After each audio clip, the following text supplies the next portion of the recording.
Ni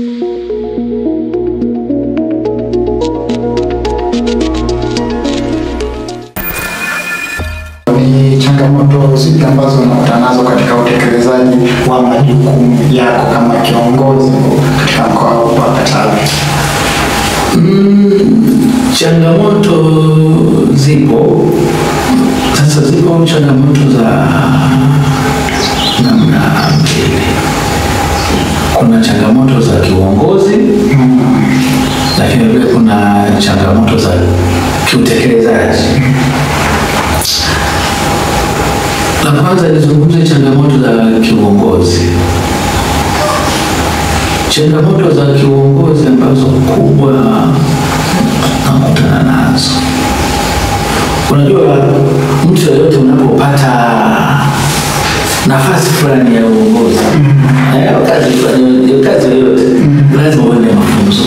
Kweli? Lazima uende mafunzo. Wewe hapo Bwana Joseph ni mwandishi wa habari, lakini hukufika tu hapo kama mwandishi wa habari. No. Ulikwenda kusomea uandishi wa habari. Na ndio maana leo uko hapa unafanya kazi yako vizuri.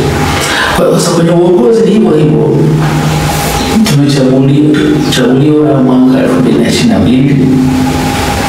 Lakini sambamba hata unakuta viongozi wetu wa serikali za mitaa na wamechaguliwa mwaka jana.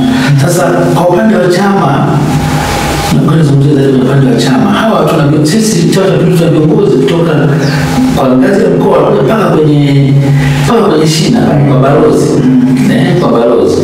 Sasa si wote ambao wamepata mafunzo. Si wote wamepata mafunzo ya uongozi. Sasa pale lazima upate changamoto za kiuwezo. Za kiuwezo. Tunataka sasa kuwa kwenye vitu vya mikoa, kwenye vitu vya wilaya, makatibu, nani. Wote tulikuwa nyumba ya mashauri kuna nani wote tulishapelekwa Kibaha kwenye chuo cha Mwalimu Nyerere. Tukapata mafunzo. Lakini tulikuwa na mafunzo kwa ngazi ya viongozi wa mkoa, viongozi wa jumuiya, viongozi wa wilaya, kwa uchache. Kadri nafasi zilikuwa zinapatikana na uwezo wa kifedha. Tuna viongozi wa ngazi za matawi na hawa ni wengi. Kwa hiyo sasa changamoto ambayo unapoona ipata, unaweza kuwa unaona kabisa mtu nia yake ni njema kiuongozi. Lakini unaona kabisa kwamba uwezo wake wa kiuongozi umefika pale mwisho. Ana nia njema, lakini uwezo wake wa kiuongozi ndio umefika pale. Sasa naanza kusema tuna changamoto hizo za kutokuwa na mafunzo kwa viongozi wengi sana wa chama. Japo tunajitahidi kuwapa mafunzo.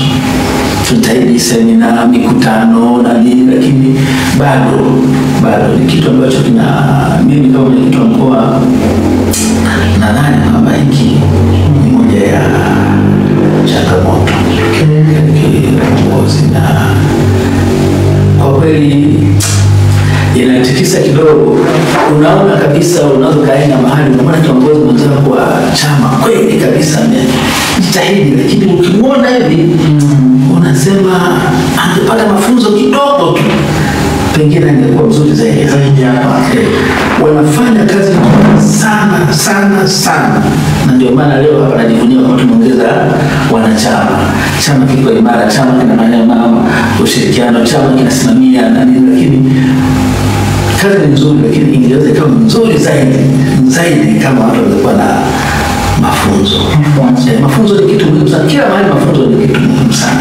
Lakini umesema mnawapa mafunzo kwa njia ya mikutano, semina na vitu vingine. Lakini bado kama vile unaiona hiyo changamoto, kuna kitu ambacho ni cha ziada unahisi hili ndio tatizo ambayo nafanya ile mafunzo washindwe kuyatia kichwani na kuyafanyia kazi? Hapana, sio swala la uelewa. Sio swala la uelewa. Ni swala la uwezeshaji. Kwanza nazungumzia uwezeshaji wa kifedha. Kwa sababu unapotaka kufundisha watu lazima kuna vitu vingi katika mafunzo. Kwa hiyo usiseme kwamba hawaelewi. wale waliopata mafunzo wanaelewa wako vizuri, lakini si wote ambao wapata ngazi ya matawi, sio viongozi wote wamepata mafunzo. Kwenye tuna viongozi kwenye ngazi ya jumuiya, si wote kwenye ngazi za jumuiya zetu wamepata mafunzo. Kwa hiyo tunasema katika viongozi wote tulionao, si wote ambao wamepata mafunzo. Sio, lakini wale waliopata mafunzo wako vizuri. Kwa hiyo na mimi naliona hilo kama kwa kweli ningeweza kuwa na uwezo wa kuweza viongozi wote hawa wote katika kuanzia ngazi ya mkoa mpaka kwenye shina pale kwa balozi, tukawa na mafunzo, tungeweza kuwa na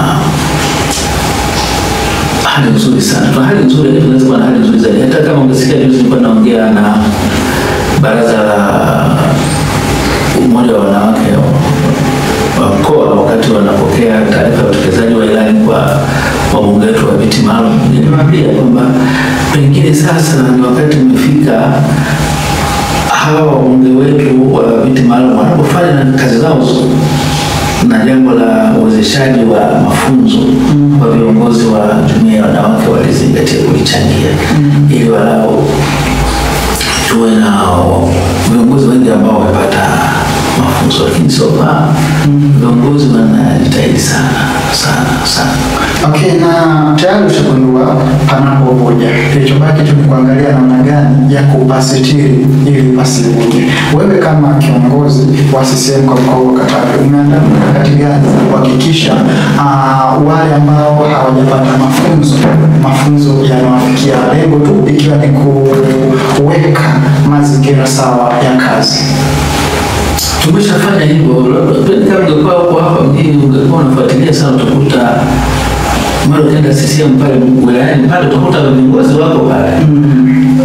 Kila ukienda Mlele, ukienda Tanganyika, kila mahali, na hata katika ngazi za kata wanakwenda, lakini tunajitahidi kuwapa mafunzo. Na wanasema unapokuwa umeshajua adui yako umeshashinda vita. Sasa kitendo cha kujua kwamba moja changamoto tulionayo ni mafunzo kwa viongozi, basi na hakika tutalivuka hili. Tutalivuka hili. Ni hakika mtalivuka hilo, kwa sababu tayari ameshagundua kwamba shida ni elimu kwa baadhi ya viongozi.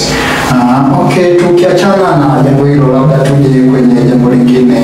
Chama kimejiandaje katika uchaguzi mkuu wa mwaka huu 2025? Kwa uchaguzi tumejiandaa vizuri sana. Tumejiandaa vizuri sana. Kama chama cha siasa, lengo la chama cha siasa chochote ni kushika dola. Ndio lengo mama. Hakuna shughuli nyingine, sio ni kushika dola. Ni kushika dola. Na sisi Chama cha Mapinduzi kwa ngazi ya taifa hilo, kwa ngazi ya mkoa hilo, kwa ngazi ya wilaya hilo. So kwa swala la mkoa wa Katavi tumeshajipanga sana. Tumekuwa na semina elekezi nyingi tu za viongozi kuelekea uchaguzi. Tumekuwa na mikutano mingi tu na wanachama wetu, ya mikutano ya ndani kuelekea uchaguzi. Naomba nikuhakikishie Katavi ni kijani. Katavi ni ya kijani, tutashinda kwa kishindo. Tumekuwa miaka yote tunashinda na tutashinda. Tumeshajipanga vizuri sana.